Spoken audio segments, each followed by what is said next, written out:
Salve, camaradas, tudo bem? O tema do vídeo de hoje é a crise do neoliberalismo progressista.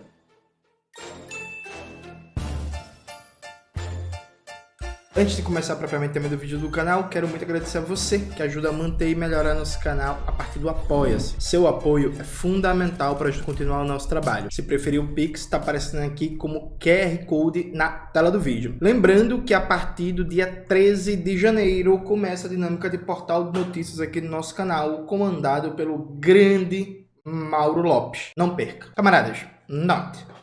A vitória do Donald Trump nos Estados Unidos e o próprio crescimento da extrema-direita neofascista na Europa está, no âmbito da crise capitalista global, provocando um fenômeno que a gente precisa prestar atenção, que é a morte do neoliberalismo progressista. Vamos lá. E aqui é muito importante fazer um debate teórico preciso, porque há muita besteira, muita lixo, muita merda dita sobre o tema. O neoliberalismo, consolidado globalmente a partir dos anos 80, ele tem, a partir dos anos 90, uma leve inflexão. Surge um braço do que se chama de neoliberalismo progressista ou social liberalismo. Então, a lógica básica é o seguinte: mantém todas as premissas das contra-reformas neoliberais e, por consequência, mantém-se intocado o sistema capitalista, mas se apela para uma retórica de diversidade, de inclusão social, de proteção de mulheres, de população negra, um pouco mais à frente LGBTs, minorias nacionais e por aí vai. Quem debateu isso brilhantemente foi o professor Rodrigo Castelo, no livro dele Social Liberalismo, Auge e Crise da Supremacia Burguesa. Acho que esse o título, foi publicado pela Expressão Popular como um livro, coloca aí na tela, Maxwell. Mas quem não achar o livro da Expressão Popular, isso é uma tese de doutorado, né? Então, assim, é só procurar a tese de doutorado do Rodrigo Castelo, que, se não me engano, acho que ele defendeu na UFRJ, acho, não tenho certeza. Vocês acham a tese de doutorado dele fácil e leiam o livro dele, vale muito a pena. É muito bom mesmo. E aí, foi colocado esse neoliberalismo progressista, que, assim, gente, no Brasil, nos últimos anos, se desenvolveu um debate tosco sobre isso, né? Identitarismo, não sei o quê. Veja, nada mais é do que uma leitura liberal burguesa da questão racial, da questão da mulher, da questão do meio ambiente, da questão LGBT e por aí vai. Não existe novidade nenhuma. É sempre uma possibilidade histórica posta, movimentos sociais, pautas de reivindicação e por aí vai, serem hegemonizados por um programa liberal. Há aqui no Brasil uma confusão que iguala, por exemplo, luta antirracista com identitarismo. Recentemente, estava vendo o canal de um youtuber cirista, aí tinha lá o comentário, né? Vou ver se até procuro esse comentário para colocar na tela e mando para Maxwell. Garanto não, mas vou ver. Que dizia assim: Jones é identitário, algo nesse sentido. A pesquisa de doutorado dele é sobre questão identitária, sobre movimento negro. Então a pessoa acha que ser identitário é falar de raça. Falou de raça é identitário. Isso é uma visão tosca, reacionária e conservadora da questão das opressões, né? Há uma leitura crítica, revolucionária, anticapitalista, da luta contra as opressões. Há uma leitura reformista, né? Uma leitura reformista do combate às opressões, e há uma leitura liberal pós-moderna, em que algumas pessoas chamam de identitária, só que iguala o que se chama de identitarismo com a questão racial em si, com a questão da opressão contra a mulher, a opressão do gênero e sexualidade e por aí vai. Nos Estados Unidos, com a vitória do Trump, está acontecendo um realinhamento do bloco ideológico dominante, do bloco do poder, em que está sendo deixado de lado o neoliberalismo progressista. A Suprema Corte dos Estados Unidos considerou inconstitucional ações afirmativas, né? Então já colocou a nível de aparelho do Estado uma barreira nisso. Agora, vários grandes brancos estão saindo da aliança em defesa do clima, pela emissão zero de carbono e tal. Saiu, eu disse agora que o JP Morgan, um dos maiores bancos do mundo, vai desistir do discurso liberal pró-ambiental, e várias empresas, né, como McDonald's, Walmart, John Deere, não sei se é assim que pronuncia o nome desta porra, e Harley Davidson anunciaram o fim de sua política de diversidade, equidade e inclusão. Ainda tem um anúncio da Meta, né, que vai parar com a checagem e tal. O anúncio da Meta a gente vai debater à parte. Então há todo um realinhamento no centro do capitalismo nos Estados Unidos, mas também na Europa Ocidental, de pôr fim ao neoliberalismo progressista, né? Então veja, este momento histórico abre uma reflexão, uma demanda de reflexão, que é: Vamos lá. Primeira coisa. Qual foi o resultado do neoliberalismo progressista? Ele diminuiu o racismo, diminuiu o machismo, diminuiu a LGBTfobia, diminuiu, não é o caso do Brasil hoje, né? Mas assim, há alguns países que têm um problema central de xenofobia e de opressão contra minorias nacionais. Diminuiu a xenofobia e a opressão contra minorias nacionais? Eu respondo pra vocês, não, não, não, não e não. Eu expliquei isso em detalhes num dos meus livros mais recentes, A Negação do Brasil Negro, né? Imperialismo, Independência e Questão Racial, na obra de Guerreiro Ramos. Bota aí na tela, Maxwell, por favor. No último capítulo do livro eu faço um debate sobre isso, mostrando o seguinte: o que o neoliberalismo progressista conseguiu foi duas coisas, né? Uma mais importante até que a outra. De um ponto de vista cultural, houve sim avanços em termos de grau de liberdade comportamental, no sentido de que hoje é mais comum, por exemplo, você ter casais LGBTs andando na rua e isso ser aceito. É mais comum, isso em vários países, né? É mais comum, por exemplo, a mulher exercer práticas de liberdade sexual que por muitas décadas foram negadas à mulher e só franqueadas ao homem. Hoje é mais comum, por exemplo, pessoas negras não terem vergonha do seu cabelo crespo e não quererem alisar o seu cabelo. É curioso como isso circulou tanto. Minha mãe, que é uma senhora, né, de seus 60 anos e tal, minha mãe deixou de alisar o cabelo. E aí não foi trabalho meu não, viu? Foi que é isso, vendo as novelas, vendo os bagulho aí e tal. Minha mãe, que sempre alisou o cabelo como a maioria das pessoas negras de periferia, chegou uma hora que ela decidiu parar de alisar o cabelo e assumir o cabelo crespo dela. E se sentir bem com isso. Então teve elementos simbólicos ali de identificação com alguma importância e que não são desprezíveis, sabe?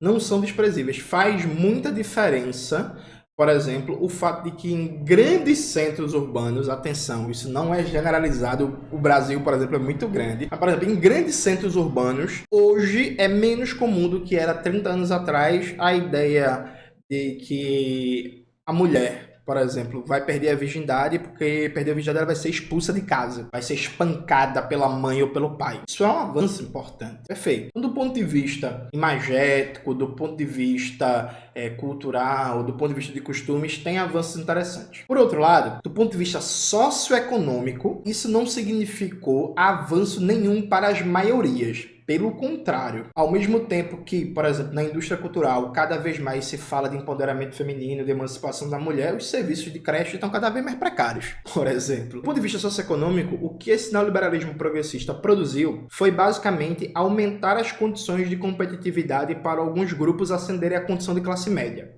Ponto. Não mudando substancialmente a realidade socioeconômica da maioria do grupo oprimido. Então a população negra, trabalhadora no Brasil, continua pobre como sempre, fodida como sempre, precarizada como sempre, com trabalhos ruins como sempre e com empregos ruins como sempre, né? Desde o surgimento do capitalismo dependente brasileiro. O que aconteceu foi ser mais comum em alguns ambientes sociais, em algumas profissões, em alguns espaços, você também vê algumas pessoas negras em posições minoritárias. Mas o grosso da população negra não mudou de situação no Brasil, nos Estados Unidos, na Europa, em todo canto, perfeito? Então esse é o balanço socioeconômico. Agora, as empresas elas estão dizendo, vamos acabar com a política de diversidade, né? O que é que isso mostra? Primeiro, poder político. Você esqueceu disso, né? Quando você apela para a empresa fazer campanha de diversidade, você está dizendo que aquela empresa privada tem o poder de organizar, e aí pensando as empresas como um todo, a economia, a divisão social do trabalho e, portanto, a distribuição dos agentes de produção nessa divisão social do trabalho. Então, quando você apela para a representatividade de uma empresa, você está dizendo assim, o poder privado é seu. Eu, por favor, gostaria que você fizesse uma gracinha para mim. Agora, as empresas decidiram acabar. E aí, vai acontecer o quê? Nada. Vai ter campanha de boicote, vai ter crítica na internet, não vai acontecer nada. Então você vê os limites do que é a tal inclusão social no mercado capitalista. Porque um mercado com inclusão ou sem inclusão, ele continua capitalista. O que significa capitalista? Significa que a organização da reprodução da vida está nas mãos privadas, franqueado ao interesse do lucro. E aí, meu querido, no capitalismo a coisa funciona mais ou menos assim, né? Aí governo, sou a favor, né? Tem governo, eu sou a favor. Então os caras viram assim, aí bicho, vai dar mais futuro aqui, nos novos ventos da política estadunidense, a gente acabar com esse negócio de diversidade e se aliar com o discurso da extrema-direita. Eles vão fazer e acabou, né? Vão fazer e acabou. Então assim, poder político. Poder político. Outra coisa muito interessante que a gente precisa pensar é que governo e poder são coisas diferentes. Aumentar a representatividade no governo não significa significa mudar em absolutamente nada a prática de reprodução e gestão do poder político. Então, tanto nos Estados Unidos como no Brasil, a gente tem, nos Estados Unidos há bem mais tempo, né, gente? A gente tem anos de demanda por representatividade no aparato do Estado. Isso significou melhoras substantivas para as mulheres, para a população negra, LGBT, minorias nacionais, povos indígenas e por aí vai? Eu acho que não. Claro que algumas melhoras têm, algumas políticas públicas têm e tal, etc, etc. Mas assim, do ponto de vista de condições estruturais, a coisa permanece igual. Permanece igual. E em muitos aspectos pior. Muitos aspectos pior. Porque assim, vamos lembrar que, por exemplo, neste momento no Brasil, nos anos recentes, a situação para a população negra, por exemplo, em termos de emprego, está piorando. Porque, enfim, empregos cada vez mais precários. Então, assim, 40% da força de trabalho está na informalidade. Se você for pegar a segmentação racial desse número, está falando majoritariamente de trabalhadores e trabalhadoras negros e negras. Então, como os Estados Unidos e a Europa Ocidental foram centro de difusão desse neoliberalismo progressista, a tendência de reversão na Europa e agora com peso avassalador nos Estados Unidos vai fazer com que haja um movimento cada vez mais forte globalmente de reverter um incentivo a essas políticas de neoliberalismo progressista. Isso vai ter impacto no Brasil, vai ter um impacto gigantesco no Brasil. A questão que se coloca é, o movimento negro brasileiro, só ficando neste exemplo, a gente pode estender para outros movimentos de luta contra as opressões, ele é hegemonizado majoritariamente para uma leitura liberal pós-moderna da política e muito preso ao horizonte do neoliberalismo progressista. É buscar representatividade no mercado capitalista e no Estado burguês. E agora, em que há uma tendência global de fechar essa possibilidade de política, porque isso nem é política no sentido forte do termo, né? Mas enfim, aí a gente vai ter que colocar alguma coisa no lugar, né? Eu acho que se abre um momento histórico, e não é que é bom, não se trata de quanto pior ou melhor, não, é que é as contradições da realidade. A realidade colocou essa contradição, o que abre possibilidades de novas respostas aos desafios que estão colocados, né? Me parece que abre a possibilidade de fortalecer uma estratégia crítica e revolucionária no movimento de luta contra as opressões, né? E falando em particular do movimento negro. Isso passa por algumas coisas, né?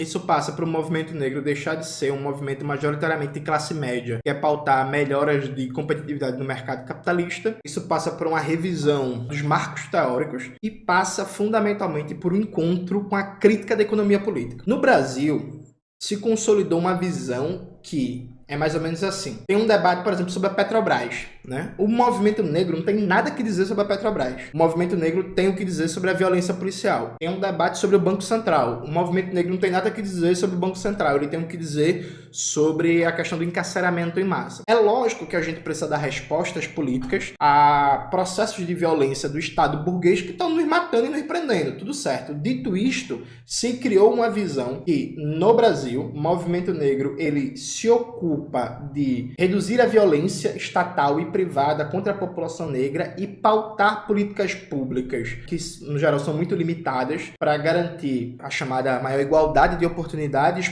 para pessoas negras. E os grandes debates da sociedade brasileira, da luta de classes, a questão agrária, a questão da reforma urbana, o papel do Banco Central, a dependência, o imperialismo, a ausência de um sistema nacional de inovação, a concentração de poder político nas oligarquias locais, toda a burguesia interna e do imperialismo, a questão militar, isso é descolado de um debate sobre a questão racial. Então, há um olhar muito hiperparticularista e fragmentado da questão racial. Já debati aqui com vocês várias vezes no canal que, para mim, não dá para debater racismo no Brasil e a não existência de reparação ao fim da abolição sem um debate sobre a questão da terra, reforma urbana e reforma agrária.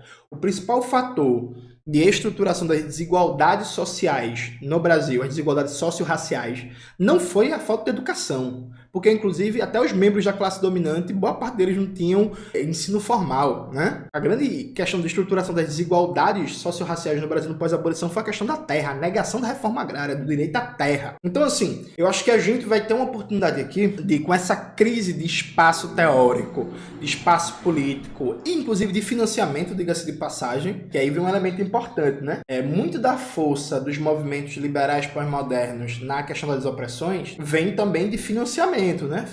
Rege o financiamento de fora de ONGs, de empresas e de financiamento nacional também. A tendência de médio e longo prazo é esse financiamento diminuir, né? Então o McDonald's, por exemplo, anunciou que não vai mais promover política de diversidade nos Estados Unidos. Isso significa que dificilmente o McDonald's vai continuar promovendo, financiando política de diversidade, por exemplo, na América Latina. Então, vai reduzir o dinheiro. Então, vai abrir novas condições de disputa teórico-política. Aí vem a questão. Eu espero que os marxistas tomem a sério um debate sobre as opressões e não fiquem, feito tem alguns marxistas aí toscos, chamando tudo de identitarismo e pós-moderno, como se não existisse no Brasil uma questão racial, uma questão de opressão da mulher, uma questão de gênero e sexualidade, percebe? E assim, eu espero de verdade, porque esse é o momento que a gente pode colocar com peso de massas, solidez teórica e política, uma alternativa, por exemplo, ao que eu chamo do antirracismo de mercado. Essa estratégia política de combate ao racismo deu errado, faliu, e a gente precisa construir outra estratégia política. Essa outra estratégia política passa por um debate crítico ao capitalismo, considerando que o enfrentamento ao racismo tem que estar conjugado com o poder da classe dominante interna e do imperialismo e o próprio enfrentamento ao capitalismo, em última instância, e a sua fase neoliberal no imediato. É possível fazer isso. Agora, isso demanda algumas coisas. Primeiro, isso demanda começar a estudar as coisas a sério, né? Parar de ficar bravateando, feito gente aí que fica chamando tudo de identitarismo e reivindicando Guerreiro Ramos, quando Guerreiro Ramos, por exemplo, no debate sobre raça e classe no Brasil, uma leitura bastante antimarxista e muito alinhada do que é a leitura de movimentos negros liberais, né? Então, assim, fazer um debate sério, se aprofundar teoricamente, dar alternativa teórica e organizativa para as pessoas que estão em movimentos contra as opressões que são liberais terem onde se organizar e lutar. Por quê? Ninguém é o caminho para a conclusão. Veja, gente, não basta só ter uma teoria acertada. Vou dar um exemplo para vocês básico do Rio de Janeiro. O Rio de Janeiro tem uma porrada de movimentos, de familiares que foram vítimas de violência, majoritariamente mulheres, né? Que estão lutando para justiça, por punição, para evitar que se repita quando um filho, um esposo, um irmão, um tio, um pai é assassinado. Perfeito. Veja, é importante criticar os limites liberais, institucionalistas e muito onguistas, né? Muito ongueiros desses movimentos? Sim. Beleza, tamo junto na crítica. Agora, é preciso também dar alternativa, né? Porque assim, imagine, é muito fácil chegar e dizer assim, movimento X de mulheres que os seus filhos, por exemplo, foram assassinados pela polícia, recebe financiamento da ONG W. É uma bosta. Não, é uma bosta. Vamos chegar junto, oferecer uma alternativa, dar suporte jurídico, dar suporte psicológico, ajudar na organização, fazer os corres, para não precisar mais da ONG W, porque assim você faz a crítica e a crítica tem consequência prática. A crítica teórica ela é fundamental, mas ela precisa ter consequência prática, porque senão você fica de um pedestal. Não, movimento aí, ele recebe dinheiro de ONG, de banco. O Itaú, por exemplo, faz um bocado de coisa dessa. Eu acho que tem que criticar duramente, mas tem que criticar e dar alternativa. Porque, assim, as pessoas vão se organizar de alguma forma ou de outra, né? De maneira mais eficiente ou menos eficiente, de maneira mais liberal ou menos liberal. Assim, não existe um 100% de vácuo tecido organizativo, nunca, em hipótese nenhuma. A classe trabalhadora pode estar mais organizada, menos organizada, o tecido organizativo pode ter mais densidade, menos densidade, mas assim, as pessoas vão se organizar. E aí podem se organizar, inclusive, até não conscientemente, do ponto de vista político. Então, quem está em igrejas evangélicas, grosso modo, está organizado politicamente. Pode não estar consciente disso, mas assim, está organizado. Perfeito? Então, assim, a gente tem que dar prioridade para conquistar e reorganizar os movimentos de luta contra as opressões, numa perspectiva de que nessa nova quadra histórica, e que é um reposicionamento da burguesia estadunidense, que vai cada vez mais deixar de colocar peso no fortalecimento do neoliberalismo progressista, a gente conseguir ter condições melhores de enfrentar o antirracismo de mercado, o feminismo liberal, o feminismo empresarial, as compreensões, né, da questão LGBT ligadas a uma leitura de Pink Money, que reduzem a questão muito mais a uma dimensão liberal, também de classe média e por aí vai. Então tem uma oportunidade histórica aqui colocada. Ela vai precisar, para ser aproveitada, de fundamentação teórica sólida, e ela vai precisar também de organização política e resposta prática, sabe? Então vamos ver como é que as coisas vão se desenrolar. Eu já citei meu mais recente livro, A Negação do Brasil Negro, no Imperialismo e Dependência, na obra de Guerreiro Ramos. Eu também lancei o Raça, Classe e Revolução, a luta pelo poder popular nos Estados Unidos, o Revolução Africana, uma ontologia do pensamento marxista, vai botando aí na tela, Maxwell, e o Pátria Socialista, o Morte e o Marxismo Latino-Americano e Caribenho. Esses 4 livros eles conformam um debate sobre a questão negra desde uma perspectiva marxista e revolucionária, buscando fazer o combate às visões liberal pós-moderna da questão racial, né? Não só no Brasil, como inclusive nos Estados Unidos, né? O livro Raça, Classe e Revolução, como o título diz, a luta pelo poder popular nos Estados Unidos. Então acho que é um começo de a gente fazer com que circule cada vez mais essa literatura crítica e dentro da desgraça que é o fortalecimento da extrema-direita no mundo, a gente saber ter sagacidade tática para fortalecer as perspectivas crítico e revolucionárias de enfrentamento das opressões. É isso, galera. Espero que vocês tenham gostado do vídeo de hoje do canal. Não se esqueça de se inscrever no canal, ativar o sininho, curtir esse vídeo, compartilhar tudo isso que vocês já sabem. Um beijo e até a próxima.